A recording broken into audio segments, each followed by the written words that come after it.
Baik, assalamualaikum warahmatullahi wabarakatuh.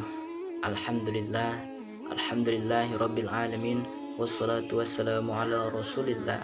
Subhanaka la ilma lana illa ma'allamtana innaka antal alimul hakim. Wala fahma lana illa ma fahamtana innaka antal jawadul karim. Bagaimana kabarnya teman-teman semua? Semoga sehat walafiat ya. Semoga selalu dalam lindungan Allah Subhanahu wa taala. Maka dari itu kita harus senantiasa memanjatkan puji dan syukur kehadirat Allah Subhanahu wa taala yang telah memberikan kita nikmat iman, nikmat Islam dan juga nikmat ihsan. Salawat beserta salam senantiasa kita limpah curahkan kepada junjungan alam habibana wa nabiyana Muhammad sallallahu alaihi wasallam. Tak lupa kepada para keluarganya, kepada para sahabatnya sampai kepada kita semua umatnya yang insyaallah mendapatkan syafaatul uzma di yaumil qiyamah. Amin ya Allah ya rabbal alamin. Baik, alhamdulillah pada kesempatan kali ini Bapak akan membahas tentang Quran surat Al-Furqan ayat 63 dan juga Quran surat Al-Isra ayat 27 ya.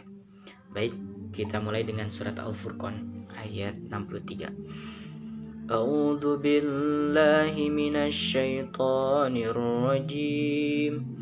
Bismillahirrahmanirrahim. Wa ibadur rahmanil ladzina yamshuna 'alal ardi haunan wa idza khatabahumul jahiluna qalu salama. Yang artinya, adapun hamba-hamba Tuhan yang Maha Pengasih itu adalah orang-orang yang berjalan di bumi dengan rendah hati, dan apabila orang-orang bodoh menyapa mereka dengan kata-kata yang menghina, mereka mengucapkan salam. Baik teman-teman, apa yang dimaksud dengan ayat ini? Yang pertama, ketika Allah Subhanahu wa taala memanggil hamba-hamba Tuhan.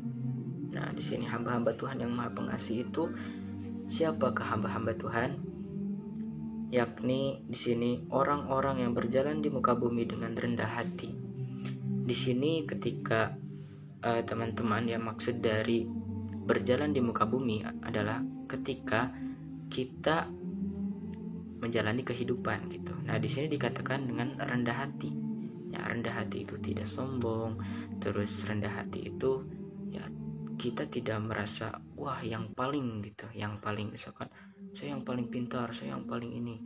Tapi ketika rendah hati, orang yang rendah hati meskipun dia mempunyai ilmu yang banyak, dia mempunyai kelebihan dari yang lain, tapi hatinya tetap tawadhu.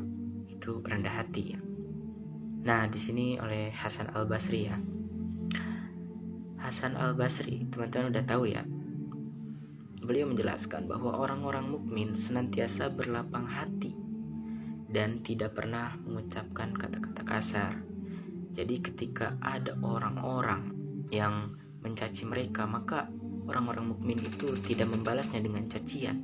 Bahkan orang-orang mukmin itu membalasnya dengan doa, keselamatan dan ucapan-ucapan yang baik. Kenapa? Karena ketika ya kita mendoakan orang yang misalkan menghardik kita, yang telah mencaci kita, ketika kita mendoakan dia, misal memohonkan ampunan atau misalkan mendoakan yang baik-baik, maka Allah Subhanahu wa taala akan mengabulkannya. Yang pertama untuk kita sendiri. Misalkan kita mendoakan ampunan bagi orang yang telah menghardik kita, maka Allah akan menurunkan ampunannya yang pertama kali untuk kita yang berdoa gitu. Jadi untung kalau kita mendoakan orang yang telah misalkan berbuat jelek kepada kita gitu. Jadi kita jangan sampai membalas dia dengan ucapan-ucapan atau tindakan-tindakan yang sama saja dengan dia. Namun kita harus bisa mengontrol emosi sebagai kaum muslimin yang mengikuti jalan yang benar gitu ya. Terus yang kedua di sini tentang Quran surat Al-Isra ayat 27. A'udzu billahi minasyaitonir rajim. Bismillahirrahmanirrahim. Innal mubadzirina kanu ikhwana syayatin wa kana syaitanu lirabbih kafura. Yang artinya, sesungguhnya orang-orang yang pemboros itu adalah saudaranya setan, dan setan itu sangat ingkar kepada Tuhannya. Nah, yang akan kita bahas di ayat ini, yang pertama, orang-orang yang boros gitu ya. Allah tidak menyukai orang-orang yang boros. Maksud dari boros, ketika kita menggunakan sebagian harta kita gitu ya untuk sesuatu yang maksiat, misal kita menggunakan harta untuk yang dosa gitu ya, untuk pokoknya perbuatan-perbuatan yang mengundang dosa, itu adalah pemborosan. Terus ketika misalkan teman-teman menggunakan harta teman-teman untuk sesuatu yang sia-sia gitu ya, itu juga pemborosan. Di dalam ayat ini kita diharuskan untuk memanfaatkan rezeki kita kepada jalan yang telah ditetapkan Allah gitu. Gimana sih jalan yang ditetapkan Allah itu?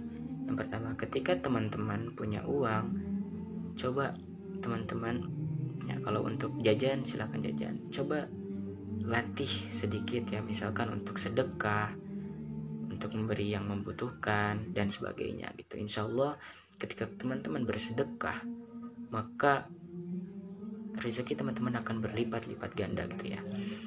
Oke, baik teman-teman. Jadi kesimpulannya dari dua surat dalam Al-Quran ini, yang pertama Quran surat Al-Furqan, teman-teman diajarkan untuk tetap rendah hati gitu ya.